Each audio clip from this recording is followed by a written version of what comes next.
With me today is Aidan Gentle, the Managing Director of Queer Family.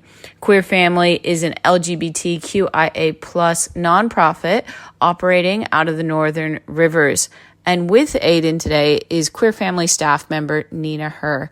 The two of them are talking to me about a very special day called Give Out Day, which is on the 17th of October and is a day where your donations can be doubled in order to provide the utmost amount of bang for your buck as you donate towards LGBTQIA+ nonprofits in the region. However, if you don't make it to donate on the 17th of October, maybe you hear this recording a little bit later on, that's okay, because you can still donate and it'll still have a massive effect by going to www.giveoutday.org.au. Give Out Day is a national day of giving. It's like a big GoFundMe for the queer community right across the country. There's more than 100 small queer organisations and projects who struggle to get funding. It's a national day of giving to grow the pot of gold under the rainbow. It's a really exciting opportunity where if you donate money on Give Out Day, your donation is actually doubled. So the queer community gets twice as much money as you're going to give. Why is it important for LGBT organizations to be highlighted as far as getting funding? Well, firstly, we know from research that queer organisations and projects and groups only get 5 cents for every $100 of philanthropic funding, which is extraordinary. That is such a small amount of money, especially considering we're at least 11% of the population.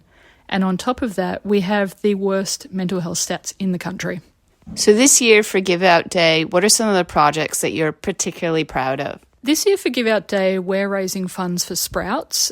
Sprouts is really unique. It's a really exciting new program of ours.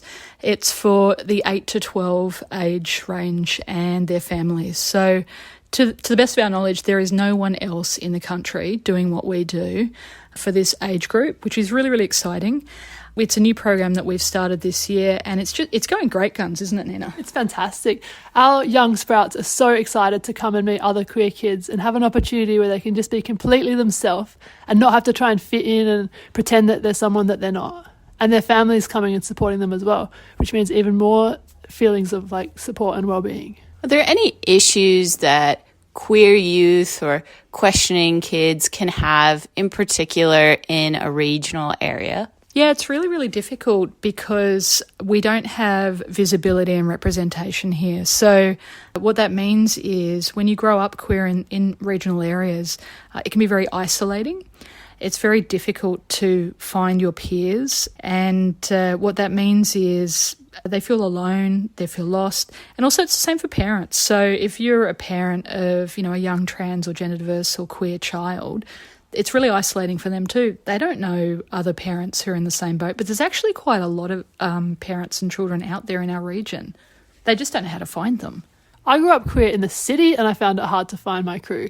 So imagine you growing up queer in the country where there's physical distance between you, differences between different people and different towns. It's such a hard space to grow up being queer. These young people really need our support. So this isn't a program that hasn't been put on before. You've already done it for a little bit. What are some of the results that you've seen? Okay, so some of the things that we've been doing it's all lots of fun. So we've done circus skills, we've been doing collaging, we've been doing art. So personally, I've learned how to hula hoop better. But no, seriously, it's about kids and parents finding their peers. So they find friends, they find people who are going through the same things that they're going through. Let's hear from some of the parents themselves and what they've gotten out of the program. As a parent, Sprouts is so important. It's incredible to have a place for kids just to be exactly who they are, exactly how they are. So important because it's an opportunity for kids who are trans or gender diverse to meet each other, to get together and have some fun games, not have to explain themselves all the time. And it's also really good for parents so that they can meet other parents, talk about the kinds of issues that might be affecting them. Is there anything like this in the area besides what you're doing? Absolutely not. No, we're the only queer-led organisation doing what we do in the region. And we also know that minorities who lead their own programs for their own minority groups have much, much better outcomes. So it's really, really important that queer kids, queer people have programs that are run by other queer people, because it's about cultural safety and cultural knowledge. And even despite that, there aren't any mainstream organisations doing what we're doing either. So it's really, really unique and it's really necessary. Thanks again for listening to Bay FM 99.9. You just heard Aidan Gentle, Managing Director of Queer Family, and Nina Herr, a staff member at Queer Family, a local LGBTQIA+ nonprofit in the region. They're asking for your support on this Give Out Day, the 17th of October, where your donations can be doubled. But you can always donate a few weeks or a few days, a few hours after the 17th of October if you'd like at www.giveoutday.org.au.